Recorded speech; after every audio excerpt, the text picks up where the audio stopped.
दोस्तों नमस्कार, आदाब, सत श्री अकाल। उर्मिलेश संवाद के इस कार्यक्रम में आपका बहुत बहुत स्वागत है। मैं हूं उर्मिलेश। 26 फरवरी को बिहार की राजधानी पटना में जिस तरह शपथ ग्रहण हुआ, नीतीश कुमार जी के मंत्रिमंडल में 7 नए सदस्य जुड़े, लेकिन उनमें नीतीश कुमार की पार्टी का एक भी नहीं था। सारे के सारे मंत्री भारतीय जनता पार्टी के बने। ये कहा गया कि भाई कोटा उन्हीं का बाकी था, हमारा तो फुल हो चुका था।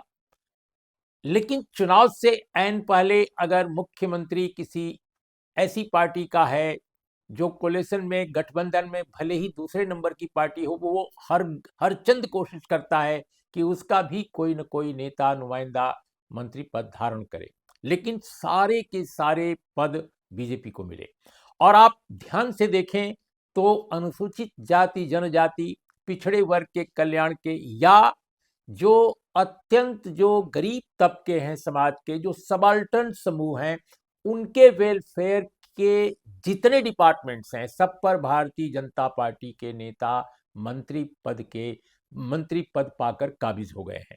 बहुत दिलचस्प है। अन्य जो कल्याणकारी मंत्रालय हैं, जिसमें जनता से सीधा रिश्ता बनता है मंत्रियों का, उसमें भी भारतीय जनता पार्टी के नेताओं का, भारतीय जनता पार्टी के मंत्रियों का बोलबाला है।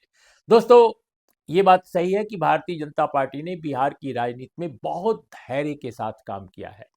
धैर्य के साथ काम किया है ये कि अधिक संख्या होने के बावजूद एमएलए के उन्होंने कम संख्या वाली पार्टी जेडीयू के नेता नीतीश कुमार को अपना मुख्यमंत्री माना है, और बार बार माना है। खटपट भी होती रही, वो इधर से उधर भी होते रहे, पाला पलटते रहे, आरजेडी के साथ महागठबंधन में आते रहे, फिर भी उनको आने के बाद पार्टी बीजेपी एक्सेप्ट करती रही। इसलिए नहीं कि नीतीश कुमार उनको बहुत अच्छे लगते हैं, इसलिए नहीं कि निजी तौर पे नीतीश कुमार से उनके रिश्ते इतने गहन हैं कि उनके बगैर बीजेपी को नींद नहीं आएगी, उनके बगैर बीजेपी को चैन नहीं पड़ेगा। जी नहीं, बिल्कुल ऐसा नहीं है।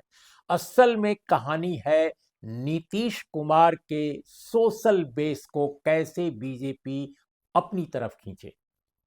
सबसे प्रमुख कहानी बिहार की जो है, जहां भारतीय जनता पार्टी ने 20 साल तक इंतजार किया।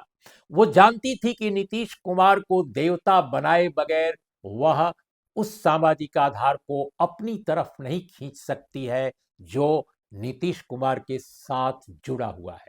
और जी हां, वो बात मैं कर रहा हूं अति पिछड़े समाज का, ईबीसी जिसको कहते हैं, यानी एक्सट्रीम बैकवर्ड कम्युनिटी या कास्ट। उसी पर उसकी नजर रही है। और भारतीय जनता पार्टी जो मूलतः अपर कास्ट की पार्टी मानी जाती रही है, भारतीय समाज में जिसको ब्राह्मण बनिया कोलिबरेशन या अलायंस की, सोशल अलायंस की पार्टी कहा जाता है, उसका कोई नेता ईबीसी कम्युनिटी यानी एक्सट्रीम बैकवर्ड कम्युनिटी के लोगों को अट्रैक्ट नहीं कर सकता था। बीजेपी के जितने बड़े नेता थे बिहार में शुरू के दौर में और आज के दौर में भी, वो सभी आमतौर पर अपर कास्ट के थे। लेकिन नरेंद्र मोदी और अमित शाह के आने के बाद बीजेपी की राजनीति में, खासकर केंद्र की राजनीति में, और जब उनके पास पूरी तरह पार्टी उनके हाथ में गई, तो उन्होंने नए ढंग से फार्मूले इजाद किए और बिहार, उत्तर प्रदेश, हर जगह उन्होंने इसका इस्तेमाल किया।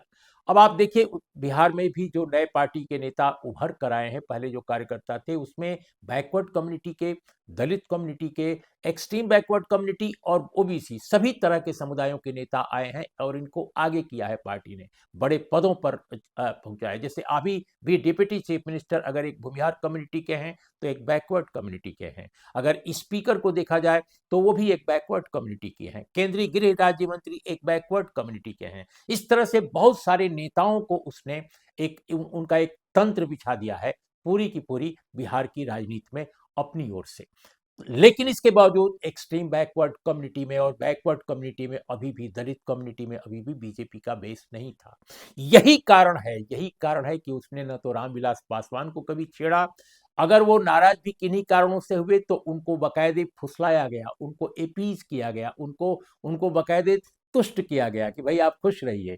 ठीक उसी तरह से नीतीश कुमार जी के लोग खुश कि भैया मुख्यमंत्री का पद तो उन्हीं उन्हीं को मिल रहा है।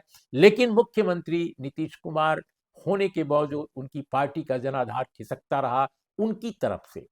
वो भले एनडीए के साथ जुड़ता रहा, एनडीए को वोट देता रहा, लेकिन नीतीश कुमार के हाथ से, नीतीश कुमार के दबदबे से वो दूर होता रहा और आज की तारीख में बहुत बड़े पैमाने पर बैकवर्ड कम्युनिटी में, एक्सट्रीम बैकवर्ड कम्युनिटी में बीजेपी ने काम कर दिखाया है और आरएसएस के जरिए ये काम किया है, अपने कार्यकर्ताओं के जरिए किया है और अपनी अकूत धन संपदा जो उसके पास है, जो अपार जो फंड उसके पास है, उसके बल पर किया है। तो एक अत्यंत धनवान पार्टी ने संगठन उसका जो इतना ज्यादा मजबूत है, उसके आधार पर न सिर्फ नीतीश कुमार की पार्टी के लिए, बल्कि जो मुख्य विपक्षी पार्टी है बिहार में, आरजेडी, राष्ट्रीय जनता दल, और उसका जो गठबंधन है, महागठबंधन जिसको कहते हैं, इन सब के लिए एक बड़ी चुनौती बनकर खड़ी हो गई है।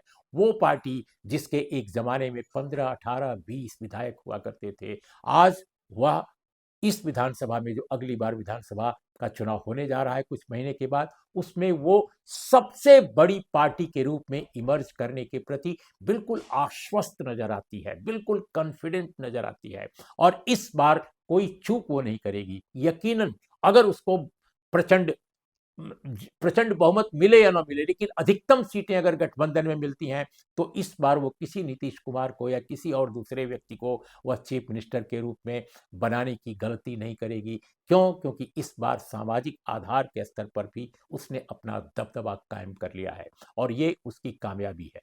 ये उसकी कामयाबी है कि उसकी जो ध्रुवीकरण की राजनीति है, उसकी जो कम्युनल पॉलिटिक्स है, उसका जो अति पिछड़ों, दलित, ओबीसी कम्युनिटी के इंटरेस्ट को बिल्कुल दरकिनार करने, नजरअंदाज करने का जो अंदाज है, वह भी क्या गजब का है कि जिनका वो वोट ले रही है, उन्हीं के इंटरेस्ट को वो दबोच भी रही है।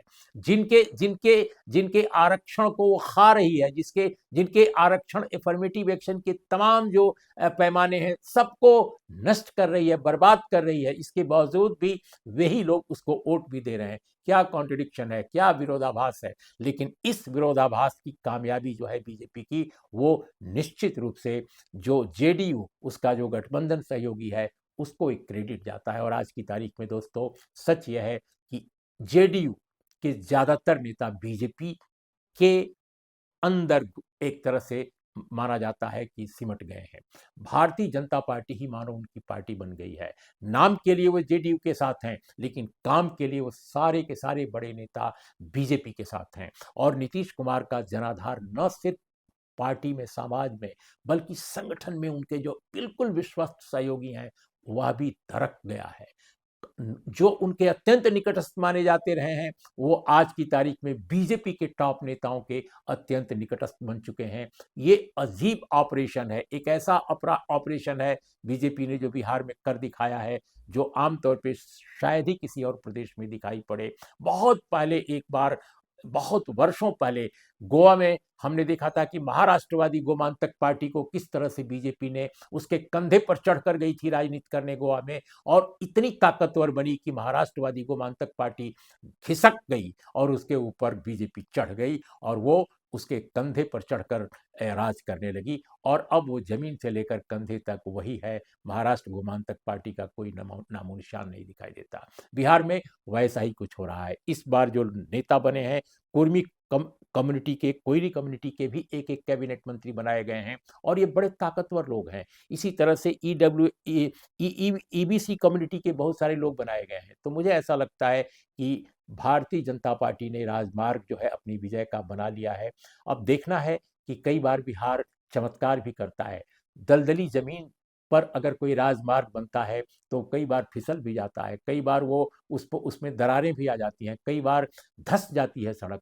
ऐसा कुछ होगा, नहीं होगा, ये मैं नहीं बता सकता, कोई भविष्यवाणी नहीं कर सकता। लेकिन आज की तारीख में आरजेडी, कांग्रेस, सीपीआईएमएल का गठबंधन उतना ताकतवर नहीं फिलहाल नजर आ रहा है जितना वो पिछले चुनाव में था। लेकिन हो सकता है कि अगले कुछ महीनों में अगर वे ताकत के साथ जुड़ते हैं, लोगों को जोड़ने का एक मुकम्मल फार्मूला पेश करते हैं, हो सकता है वो चैलेंज करने की स्थिति में आ जाएं। लेकिन आज की तारीख में यकीनन बीजेपी ताकतवर एक पार्टी के रूप में इमर्ज कर चुकी है बिहार में, और जेडीयू के कंधे पर चढ़कर अब वो पूरी जमीन को एक तरह से उसने एक तरह से कब्जा कर लिया है और उस जमीन पर केवल उसका भगवा झंडा लहरा रहा है आज की तारीख में। नमस्कार, आदाब, सत श्री अकाल।